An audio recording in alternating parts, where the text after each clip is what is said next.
Hey there, welcome back to my channel, or welcome to my channel if it is your first time here. My name is Erin and I make videos about sewing, along with some other crafts, but primarily sewing and garment sewing to be specific. In this video, I'm going to be unboxing my third personalized subscription box. If you don't know what I'm talking about, I will have my first video in this series linked, and then the second one also linked down below. Basically, I had some projects I really wanted to get done, so I made myself subscription boxes that I get to unbox and do the projects. This is my third one I have, and let's find out what I'm making now.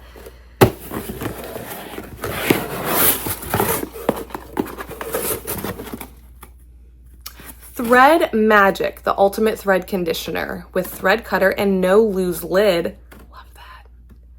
400% less hand fatigue. Cool. This is really cool. I do like to hand sew binding. I hand sew, some other things. But I do like to hand sew binding on my quilts and stuff. So this will be super useful. Thanks, Adam. Okay. Juicy Pineapple exfoliating pineapple mask. I apparently bought this for myself. I'm excited to do that. Needles. Ooh, this will tell us something. Universal. Okay, that tells us something.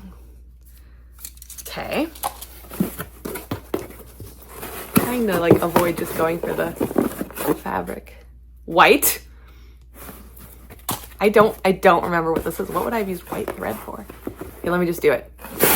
Oh, I clearly forgot about this. Yay! Oh, this is gonna be so good.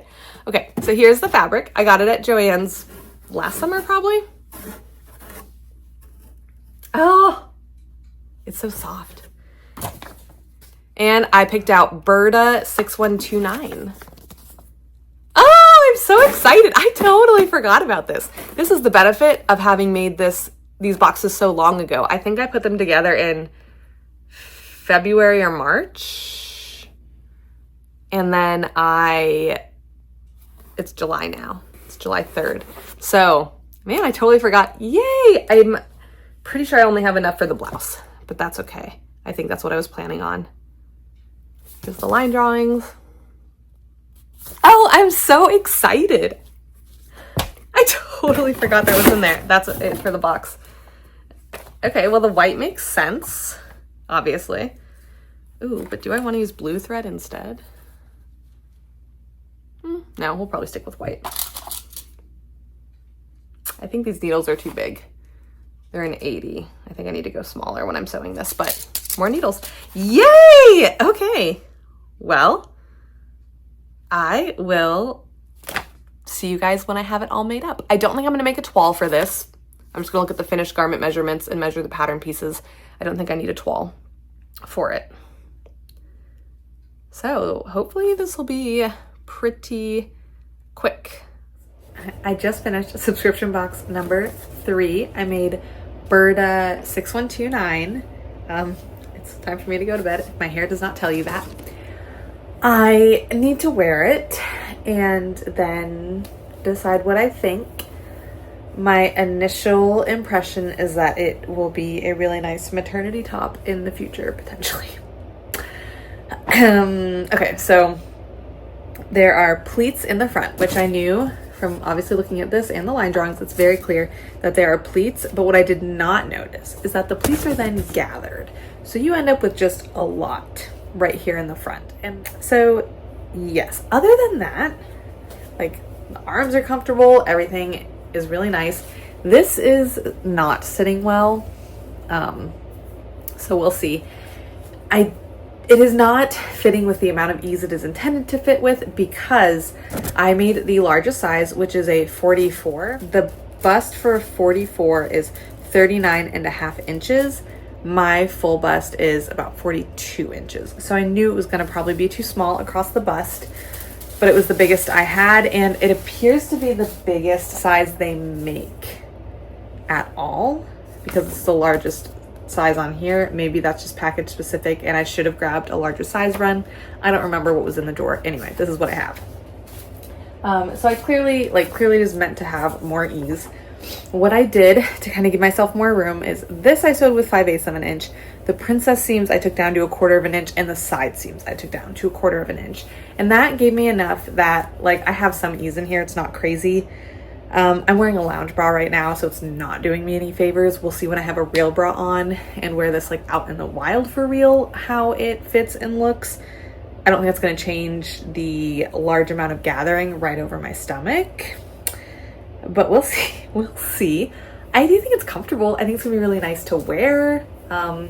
This is just a cotton shirting from Joann's. So we'll see. I don't love how this is sitting, but also, like I said, I have a lounge bra on that is like catching on the fabric, so I don't think it's really the right undergarment to be wearing. Before I forget, there are some things I want to talk about with the sewing. So besides changing those seam allowances to make it fit, the other thing I ran into, or a couple things I ran into, were putting these two pieces together for the front was fine, but besides needing the extra space to fit across my bust, I had to take this down to 1/4 of an inch to make it fit with the back piece. Let me show you the pattern pieces. So here is our back piece, and like I said, I did the largest size. Then here are the two front pieces that fit together like so. Which, if you have no seam allowance, fits, but you obviously need 5/8 inch seam allowance, and it just takes it down so small. I should have led them with this. It has you trim the back after you put the shoulders together. It has you trim the back down 5/8 of an inch. Mine was a little bit more than that. So it does work, and it has you trim that back, but I think maybe that's also part of why this neckline is just really big. I don't know. That was funky. I've never done that before. It makes sense, because then when you're sewing the shoulder seam, you're not worried about this like matching up perfectly, because you're going to trim it anyway and make it match. So that was nice, but disconcerting when I initially sewed it. And then the other thing I struggled with was right here. So it has you do these ties like in two parts, or it has you do all the binding in two parts. It has you attach it around the neckline and stop here. And then it has you turn the tie right sides together. So it's basically flipped over this. You sew it and then leave the end open and turn it inside out, and then fold the rest of the bias tape over and complete the neckline. And it just made this joint right here really difficult. At first I was excited about it, and I thought it would be like this really nice clean finish, which I do think it is on the ties themselves. Like, there's no top stitching. It's quite nice. And you have kind of a little bit of a mess here. I don't think it's terrible. And with the fact that my fabric is yarn dyed and looks the same on both sides, and my white fabric my white thread matched really well, I don't think it's a huge deal, but this was fiddly and difficult. And for the slit, I serged both sides of this piece and then pressed it open. But then, because I didn't want the serging to show here, I folded it under and basically did a narrow hem. So I did do that to make it look a little cleaner also, but the way that pattern piece is when you fold it over, it doesn't quite meet up with the neckline. And if you try to make it meet up with the raw edge of the neckline there, it gets kind of funky. So in order to have it lay nicely, I had to just snip it and use a lot of fray check and hope that this doesn't completely fall apart. This fabric did fray quite easily. It snagged quite easily. It's part of the reason I say it's going to be so lovely to wear. It's like really, really breathable. A pretty loose weave as far as things go. So yeah, anyway, it's late. I need to go to bed. Actually, I want to open my next box first. We'll see. I think I'm going to open my next box, film that unboxing, and then go to bed. Okay, we are back. My hair is somehow just as crazy. I promise I brushed it. It's humid where I live. I've worn it in the wild. I wore it to a child's birthday party today.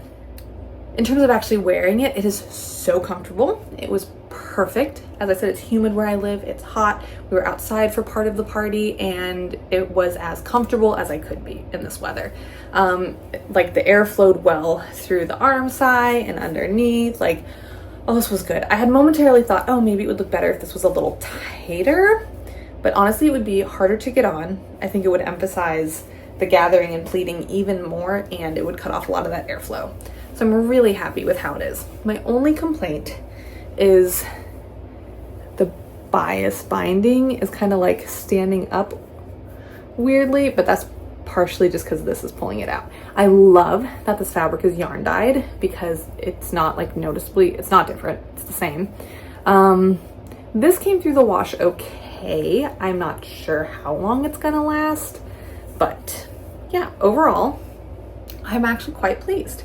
I don't think it's my favorite shirt ever. I don't think I'm gonna wear it as soon as it comes out of the wash, but I do really like it. I really wanted to use this fabric and I like how I used it.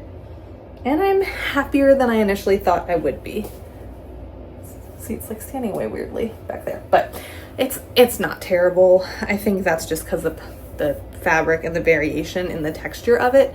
I don't think I've said, but this is texture. There are like thicker stripes than others and stuff where it's almost like embroidered. It's just how it's woven, but it's woven with different textures throughout.